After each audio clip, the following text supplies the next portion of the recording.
Salut tout le monde, j'espère que vous savez encore ça super bien. Donc là, mes abonnés, nous allons parler franchement. La nouvelle carte Kefla MF qui va sortir est simplement excellente. On va passer en détail toutes les news qui sont sorties. On va commencer avec la moins intéressante quelque part. Le TUR de Vados Intelligence. Bon, elle est pas si dégueulasse comme ça, enfin si quand même. Pour ces leaders que nous avons pour la catégorie univers 6 qui plus 3 et pour ses stats plus 101% partout. C'est correct. Pour le palier de la super attaque, nous avons dégâts suprêmes, diminue l'attaque de l'ennemi. C'est correct. Pour son passif, nous avons attaque et def plus 60%, changement d'esquiver. Ça, c'est bien. Ça, changement d'esquiver, c'est très bien. Univers 6 et pure Saiyan et la catégorie fraternité. Donc les trois catégories. Ou une catégorie alliée, attaque et def plus 20%. Si tu es un allié d'univers 6 dans la si tu es un allié d'univers 6 dans la rotation, elle change les ordres n'importe lesquels, donc au pif, en un arc-en-ciel. C'est bien ça. Donc elle, voilà, c'est une carte free-to-play, je crois. Je crois que c'est free-to-play. Ah bah boum, allez direct dans la catégorie Univers 6, parce que quand tu changes n'importe quel ordre en arc-en-ciel, bah tu rentres quoi. Elle a une chance moyenne d'esquiver, attaque et def plus 60%. Pour les de la catégorie Univers 6, attaque et def plus 20%. Même, bah franchement, qu'est-ce que ça va dire là-dessus? C'est bien, hein. Oh j'aime bien, c'est pas mal. Là c'était l'entrée. Là maintenant on va passer à un peu au petit dessert. Vous avez vu les cafés, mais c'est pas grave ça. Alors la Caulifla Tech qui a obtenu son éveil de Khan, c'était au contraire de Khan avec les médailles de Kefla MF. Alors elle est venue très, mais alors très intéressante. Pour son leader skill, pour l'univers 6 et filles pleine de vie, de deux catégories, qui plus 3 et les stats sont à 120%. C'est bien. Pour la super attaque, elle donne dégâts suprêmes. Augmente la def à l'infini et diminue l'attaque de l'ennemi. Augmente l'attaque et la def à l'infini. Et c'est pas fini. Passif. Alors déjà, attaque plus 80% pour elle-même. Alors pour tous les alliés de la catégorie univers 6 et filles pleine de vie. Chance d'esquive plus 8%. Si on affronte un ennemi de la catégorie survie d'univers ou pur Saiyan, on esquive automatiquement. Voilà. Donc elle, si ça affronte, je sais pas moi, Chiren, Vegeta ou Goku Ultra Instinct, elle esquive tout. Donc quand même, si à un moment tu n'affrontes plus un survie-univers ou un catégorie univers 6, bah là, comme mon son attaque sa défense infinie, donc après 10 rotations, elle est intouchable. Hein. C'est assez sympa de voir que ils l'ont bien transformé, je trouve. Et c'est pas fini. Donc est-ce que automatiquement, euh, si on a quelle en rotation, donc laquelle, n'importe laquelle, je crois que c'est la suivante, parce que s'il y a quelle qui s'appelle quelle comme ça, ben elle fait une attaque supplémentaire avec une chance moyenne que ce soit une attaque spé. Donc là, s'il a quelle en rotation, on peut faire double stack. C'est bien, hein. Double stack, c'est costaud, hein. Moi, je veux bien. Hein. Là, la catégorie université, les gars, elle a pris un punch, j'allais voir après, c'est. Ouh, putain. Oh my god, ça va chier. Je vais jouer tous les jours maintenant. Maintenant, on va passer à Kel, qui a obtenu son éveil de Khan. Elle aussi est devenue très intéressante. Son leader skill, nous avons pour la catégorie pure Saiyan et fille pleine de vie, qui plus 3 et des stats pour 120%. Correct. La super attaque fait des dégâts suprêmes. Elle augmente l'attaque et la def à l'infini et diminue la def de l'ennemi. Bon, ça c'est comme Caulifla, je crois. Hein. Ouais, c'est plus ou moins les mêmes cartes, hein, vous allez voir. Donc son passif c'est attaque et def plus 80%. Pour la catégorie personnifie pleine de vie, dans la team, elle fait attaque et def plus 10%. Donc elle fait déjà 90% pour elle-même. Et après, elle stack encore. Hein. Ouais, c'est comme Caulifla, elle se donne des boosts à tout le monde et après elle se donne encore des boosts elle-même. Elle s'auto-suffit. Si on affronte un ennemi de la saga de l'univers au pur Saiyan, elle garantit une super attaque supplémentaire. Donc elle, c'est si t'affrontes Vegeta ou Goku ou Chiren, ou je sais pas moi, Dispo, paf, double attaque SP, double stack aussi. Et si on a Caulifla en rotation, garde activée contre l'ennemi. Donc elle est tanky quoi. Quand tu y joues à 2, donc ça veut dire que si tu les joues à 2, ben elle va être tanky, il va faire attaque et def à l'infini, et Khalifa, ben elle va esquiver tout. C'est génial. C'est la rotation intouchable. C'est la rota pour le Goku Rush quoi. T'es intouchable et quand t'arrives à la fin, tu vises 10 millions, oui, bon, ça fait très mal. Hein. Et 10 millions dans la gueule. Alors là, maintenant, on va passer aux choses sérieuses. Là. Voilà, c'était l'entrée, maintenant on va passer au dîner. Tu vois, un bon dîner, ça va même pas sur le ventre parce que là, qu'est-ce qu'il y a de bon? La Kefla MF, incroyable. Nous avons 11 045 en HP. C'est correct. Et ça, c'est Speedy 0 orbe.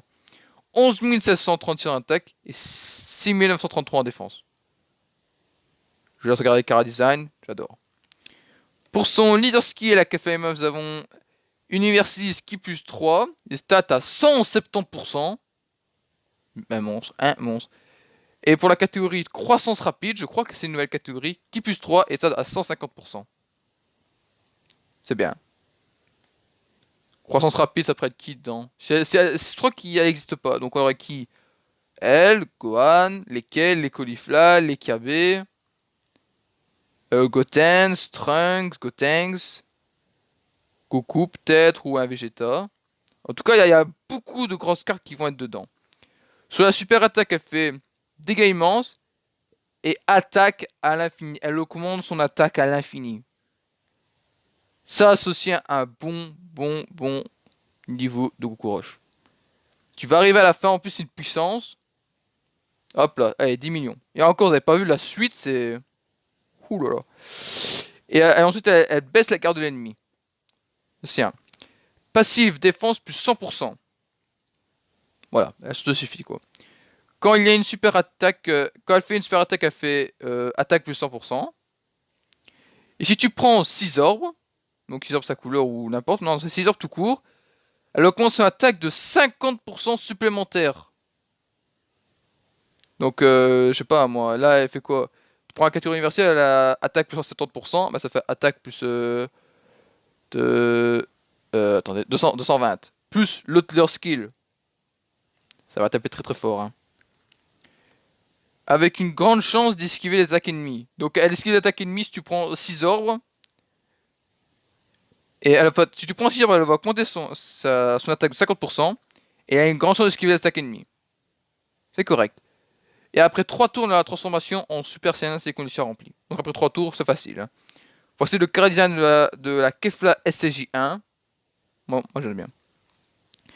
Alors, sur la super attaque, elle fait dégâts immenses. Ouais, comme au-dessus. Augmente attaque à l'infini, comme au-dessus. Et diminue fortement la def de l'ennemi. Ouais, diminue encore plus la def de l'ennemi. Le passif, là, ça change un petit peu. Hein. Défense, plus 150%. Donc on a pris 150% de défense en plus, de passif. Lors d'une super attaque, on fait attaque plus 150% et non 100. Ici, au Teaser, on augmente attaque de 50%. On a une grande chance d'esquiver les ennemis. Donc en fait, on augmente juste l'attaque et la def de 50%. C'est pas mal. Et encore une grande chance d'esquiver les ennemis. C'est correct. Donc, allez, si tu te prends 6 orbes, t'es bien.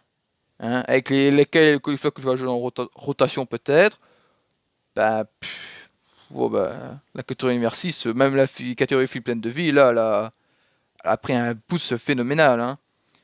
Et pour la transfo, il faut que le tour qui suit après la transformation J1, il faut que les PV soient sur 60%. Voilà. Donc dès que tu te mets en CJ1, tu peux mettre direct en CJ2 c'était full vie. Et vu que tu sois en bas SSJ1 ou SSJ2, tu augmentes l'attaque à l'infini, rien qui change. Et même SSJ2 c'est encore mieux. Parce que, non, on fait toujours des dégâts immenses. Donc là, pour la carte là, elle est SSJ2 maintenant. La carte là, elle est magnifique. Pour ceux qui regardez ma précédente vidéo, vous avez vu certainement les attaques spé, la petite skill. Alors, pack FSJ, la super attaque, elle fait 10 dégâts immenses, comme les autres.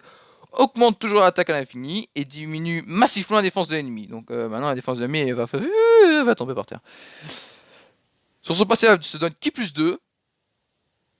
C'est génial ça, c'est-à-dire qu'elle fait, déjà pour elle-même, fait déjà ki plus 6, tu prends 2 Kefla, imaginons. Puis elle se fait ki plus 2, donc elle a déjà ki plus 8. Elle manque plus 4 ki, elle pense peu. Ouais. Défense plus 160%. Elle va être tanky. Moi, je vous le dis, elle est tanky. Déjà qu'elle esquive, elle va être tanky. Quand il y a une super attaque, elle fait attaque plus 160%. Grande chance d'esquiver l'attaque ennemie.